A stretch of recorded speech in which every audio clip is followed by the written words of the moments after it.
संदीप देर शाम को ऑफिस से लौटा तो रसोई घर में खटर पटर की आवाज़ सुनाई दी। उसने झांका तो देखा कि उसकी माँ बर्तन मांज रही थी।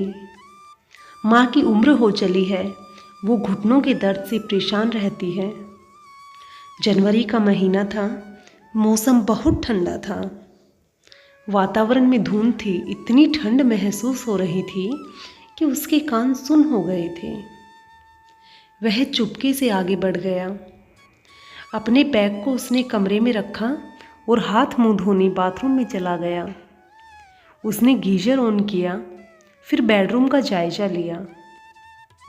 वहाँ उसकी पत्नी इंदु रजाई में बैठी टीवी देख रही थी। इंदु एक नंबर की नकचढ़ी, सुंदर और बेहद तेज मिजाज की है। उसे देखते ही इंदु चहक उठी। अरे, आज तो आपने देर कर दी। उसने प्रश्नवाचक निगाहों से उसे देखा और कपड़े बदलने लगा। इंदु ने पीछे से आकर उसके गले में बाहें डाल दी। पता है, मैं कितनी देर से आपका इंतज़ार कर रही थी। उसने पूछा, क्यों? ये भी कोई बात है, इंदु शर्माते हुए बोली। चलो चाय तो पिलाओ, बहुत ठंड है। अरे, काम वाली 15 दिन की छुट्टी मांगकर गाँव चली गई है। उसके देवर की डेथ हो गई है। मुझसे तो ये काम धाम नहीं होगा, आपको कुछ इंतजाम करना पड़ेगा। माँ कहाँ है?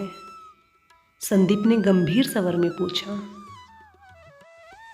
पता नहीं, इंदु ने कंधे उचकाए। मुझसे उनकी ज़्यादा बातचीत होती कहाँ है। मेरे बस का नहीं है उनकी ये फालतू बातें सुनना। संदीप सोच में डूब गया। चलो, ये तो बहू है, पर माँ का बेटा भी कहाँ उसका हो पाया। पिताजी को गुजरे 20 साल हो गए हैं।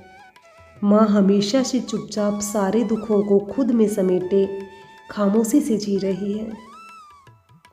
10 साल का था जब पिताजी की मृत्यु हुई थी, पर माँ ने उसे कभी भी किसी चीज़ की कमी महसूस नहीं होने दी थी। 25 बीघे जमीन की खेती अकेले संभाल रही थी। इस बात को उसके चाचा और ताऊजी कभी बर्दाश्त नहीं कर पाए थे कि एक औरत उनकी बराबरी कैसे कर सकती है, जिसकी जुबान भी कभी उनके सामने नहीं खुलती थी। उन्होंने माँ को परेशान करने में कोई कसर नहीं छोड़ी थी, पर माँ ने अपने आप को बेहद मजबूती से अपने बेटे के लिए खड़ा कर दिया था। माँ कभी भी उससे इंदु की शिकायत नहीं करती है, क्योंकि वो इंदु के स्वभाव से अच्छी तरह से परिचित है। जब वह कुछ पूछता है तो मुस्कुरा देती है। आज जब वह कामयाब है, तब भी वो अपनी माँ के लिए कुछ नहीं कर सकता। इंदु को समझाने का मतलब तो पत्थर पर सिर मारना है। वह रसोई घर में आया। माँ चाय चढ़ा चुकी थी। उसके लिए पीने का पानी गर्म कर दिया था। उसने खामोशी से पानी पिया, पर आज माँ का हालचाल नहीं पूछा। वह वहीं से तेजी से चिल्लाया कि इंदु, जल्दी से बाहर आओ। इंदु झल्लाते हुए बाहर आकर खड़ी हो गई। ये बुढ़िया मुझे पूरे मोहल्ले में बदनाम करना चाहती है, संदीप ने चिल्लाकर कहा। इंदु आश्चर्य से उसे देखने लगी और पूछा, क्या हुआ?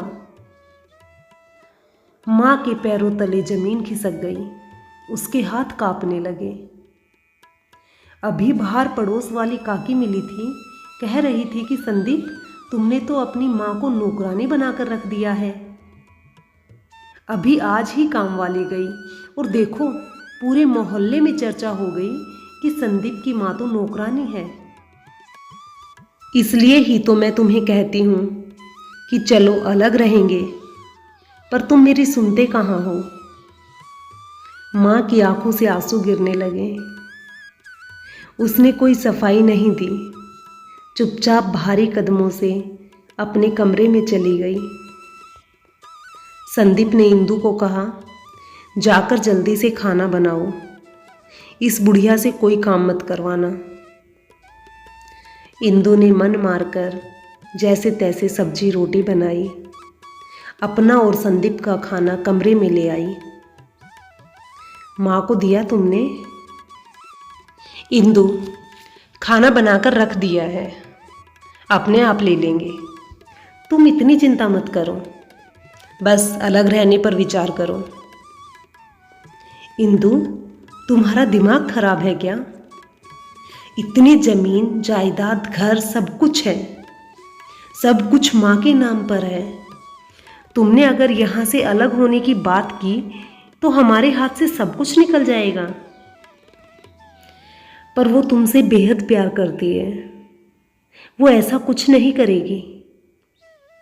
तुम बेवकूफ़ हो इंदु, सारे रिश्तेदार ताक में रहते हैं, इसलिए तुम कम से कम माँ के साथ अपने मतलब के लिए तो सही रहने का ढोंग कर सकती हो।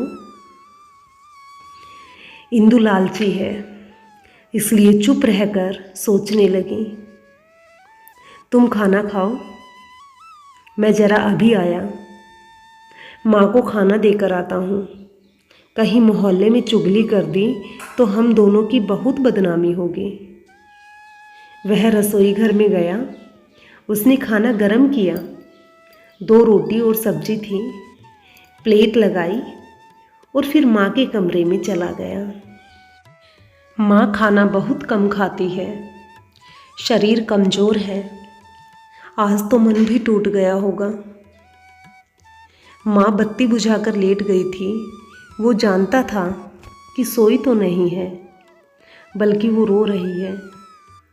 आज उसे बहुत पीड़ा पहुंची है। उसने लाइट जलाई। माँ, उठो, खाना खा लो। मुझे भूख नहीं है बेटा, तुम लोग खाओ, मैं सोऊंगी। उसने प्लेट मेज पर रखी और माँ के पैरों में सिर रखकर फूट फूट कर रो पड़ा। माँ हड़बड़ाकर उठकर बैठ गई। क्या हुआ तुझे? मुझे माफ़ कर दो माँ, तुम्हें ठंड से बचाने का मेरे पास और कोई रास्ता नहीं था।